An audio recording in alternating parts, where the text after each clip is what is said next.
भक्ति करना, ये पापों का नाश होता है। ध्यान रखिए, मन शुद्ध तब होता है, मन स्वच्छ तब होता है जब अच्छी अच्छी बातें आप सुनते हैं। बुरी बातें, विचारहीनता बातें जब सुनते हैं तो मन के ऊपर, दिमाग के ऊपर प्रभाव पड़ता है। तो आप सबके जीवन के अंदर मन का बहुत बड़ा महत्व है। दूरे सहस्र किरणें कुरते प्रभाव। अगर दूर से जो है सूर्य का किरण जैसे कमल पर पड़ता है, कमल खिल जाता है, विकास को प्राप्त होता है। तो इसी प्रकार भगवान के प्रताप से, भक्ति करने से भगवान के इच्छित मनोवांछित फल के साथ सभी प्रकार के दोष दूर हो जाते हैं। भगवान की भक्ति अनेकों प्रकार की जाती है। कोई आदमी हाथ जोड़ के करता है, कोई स्तुति से करता है, कोई अष्टद्रव्य से करता है। और आज मैं आपको एक बात बताऊं, भगवान और पुष्पों का बहुत संबंध है। पद्माकरेषु, जब जब मंदिर आते ही पुष्प जो है आपके दृष्टिगोचर होते हैं। अब कई लोगों की मान्यता है कि पुष्प चढ़ाना पाप का कारक है। मैं आपको बता दूं, पुष्प जो है चढ़ाना पाप नहीं बल्कि पुण्य का कारक है। आचार्य हरीश वंश पुराण में लिखते हैं, पद्म पुराण के अंदर पेज नंबर 97, परम नंबर 32, रविसेन आचार्य के 97 पेज पर लिखते हैं, द्वात्रिंशित पर्व के अंदर श्लोक नंबर 159 के अंदर, सामुदर भुरे जल भूतम पुष्पम जन अर्चिति विमानम पुष्पकम प्राप्तो से क्रीडते सिद्धम। यानी भगवान पुष्पेर जन अर्चिते, जो भगवान की पुष्पों के द्वारा अर्चन करता है, पुष्प अर्पण करता है, पुष्प से पूजा करता है, वह व्यक्ति विमानम पुष्पम प्राप्ति, यानी स्वर्ग के अंदर पुष्कर विमान को प्राप्त कर लेता है। और इस प्रकार आगे लिखते हैं आचार्य कुंद कुंदेव अष्टपाहुड़ के अंदर लिखते हैं, 448 पेज नंबर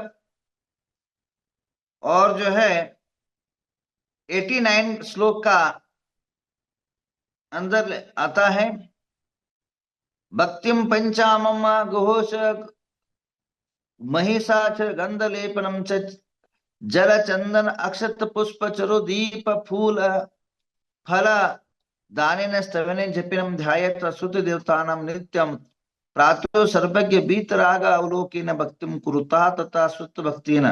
यानी कहते भगवान जिनेन्द्र देव का जिन पंचामृत अभिषेक करते हुए और कलशे से भरे जल अक्षत पुष्प चरु फल आदि से जो भगवान की देवताओं की पूजा करता है, वह दर्शन भक्ति नाम का पुण्य की प्राप्ति कर लेता है।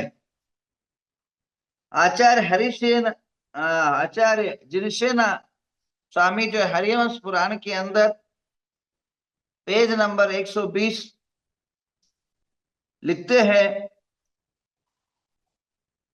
हरिचंदनादि गंध मालाक्षिते पुष्पेर्नाभितम धूपेर काला गुरु वंदनम। अर्थात भगवान की जिनेन्द्र देव की नाना प्रकार के उत्तम पुष्प काला गुरु चंदन निमित्त शिखाओं से दीपक निर्दोष पूजा करता है, वह व्यक्ति जो है अपने भक्ति को प्राप्त होता है। इसी प्रकार धवल महाधवल के अंदर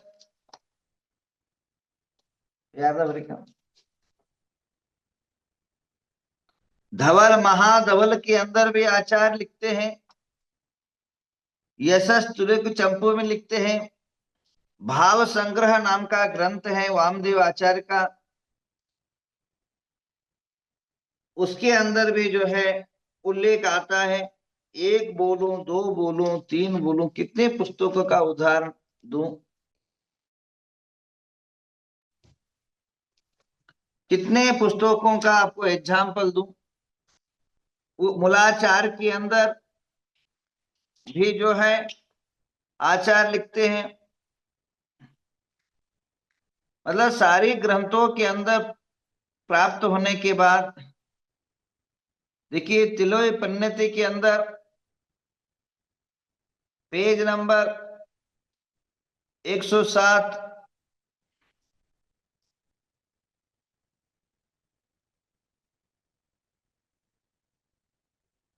उस कुंकुम कपूरिहिम चंदनम काला गुरु अन्निहिम तानम विलेनाहम ते कुवंति सुगंध गंधेहिम। अर्थात हे इंद्रदेव, कुंकुम कर्पूर चंदन काला गुरु अन्य सुगंध द्रव्यों से इन भगवान की जो पूजा करता है,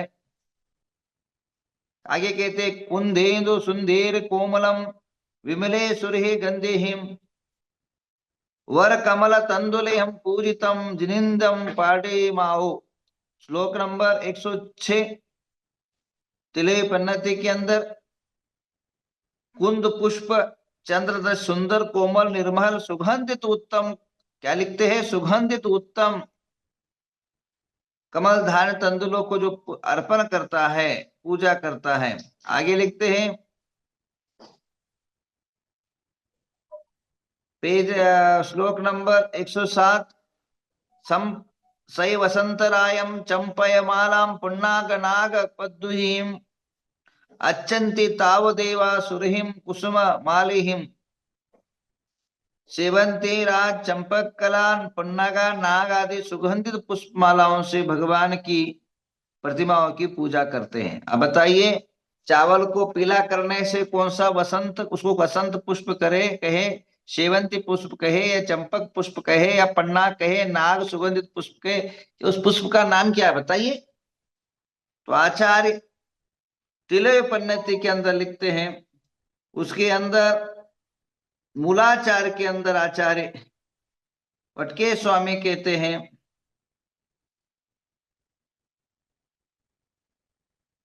कंदे ओनंद कद्य सिरहम कहे आवंत्य परिशुद्धम कदीय मुक्कम करीम होदि कातव्यम। जिन अक्षरों से अरहंत देव पूजे जाते हैं, अर्चे जाते हैं, ऐसे बहुचन कर्म को पुष्पमाला चंदन आदि चढ़ाए जाते हैं, वो पूजा कर्म कहलाता है। जो कर्म कहलाता है उसके बारे में लिखते हैं 429 नंबर पेज के अंदर मूलाचार के अंदर छठा आवश्यक कर्म, छठा आवश्यक कर्म, जो 7 प्रकार के, जो 6 प्रकार के कर्म हैं, पूजा कर्म, विनय कर्म। तो जो पूजा कर्म के अंदर आचार्य कुंद कुंद देव भी कहते हैं कि भाई ऐसा है, पूजा कर्म का अर्थ जो है पुष्प आदि अर्पण करना है, उसका नाम पूजा है। अब उसके बाद भी आपके दिमाग में अगर भूसा भरा है तो कौन क्या कर सकते हैं। लिखते हैं आचार्य कुंद कुंद, और भी आगे भी लिखते हैं तीर्थोंकर के गुरुग्रह नामक मलपट से रहित सुगंधित दिव्य लाए गए प्रासुक गंध पुष्प दीप धूप आदि 24 तीर्थों पद को अर्चना करके मन वचन का शुद्धि कर लेना स्तवन नाम का आवश्यक कर्म है। तो आवश्यक कर्म की व्याख्या जहां की गई है वहां भी लिखा है। और तो और आचार्य पूज्य पाद स्वामी सबसे बड़े आचार्य इसके ग्रंथ में लिखते हैं सर्वार्थ सिद्धि के अंदर,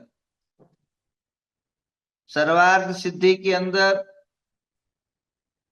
287 पेज के अंदर उल्लेख आता है। वहां भी जो है 287 अंदर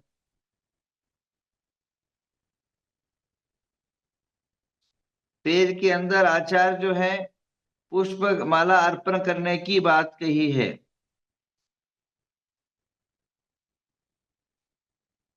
तो इस प्रकार तमाम ग्रंथों के अंदर उल्लेख धवल पेज धवल के अंदर मुखान योग द्वारा के धवल ग्रंथ के अंदर धवल का जो है 16वां भाग के अंदर लिखते हैं आचार्य, मधु को करने वाला भ्रमों से व्याकुलित ऐसे विकसित धवल सुगंधित पुष्पमाला, क्या लिखते हैं सुन लीजिए। कथा नंबर 1, मुख मुखान योग द्वारम मलयर मौरम माव विषयतम शिरसुर गंध मलिहिम मलेजिन चंदमुच्चीनम मुख योगो या पुरमेवो। मधुओं को करने वाला, भ्रमों से व्याकुलित ऐसे विकसित धवल सुगंधित पुष्प मालाओं के द्वारा भगवान मल्लीनाथ भगवान की पूजा करके मोक्ष अनुयोग द्वारा का प्रोपण करता हूं।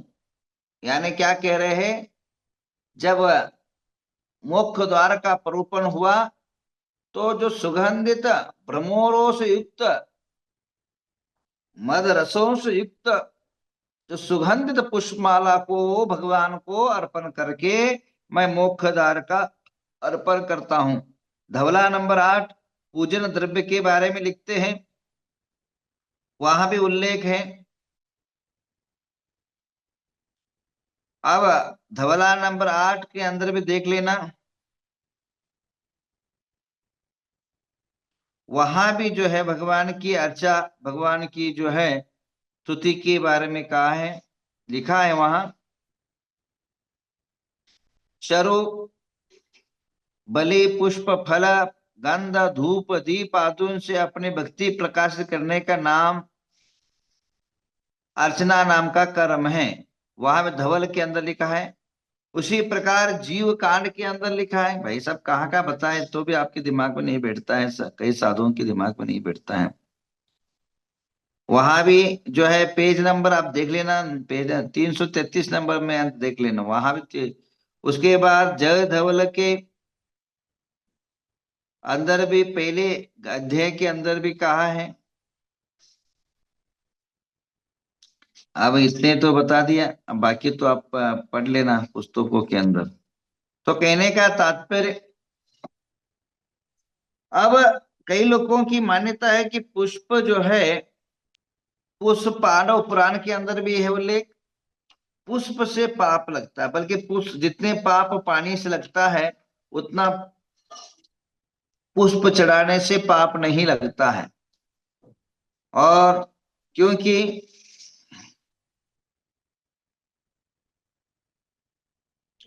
पुष्प जो है एक वनस्पति है, और वनस्पति दो प्रकार की होती है, एक साधारण और एक प्रत्येक। साधारण का अर्थ होता है जहां एक एक वस्तु में अनेक जीव रहते हो, अनेकों का स्थान मान हो, उसका नाम साधारण। जैसे आलू प्याज, इसके अंदर अनंत जीव पाए जाते हैं। पुष्प पूरा नारियल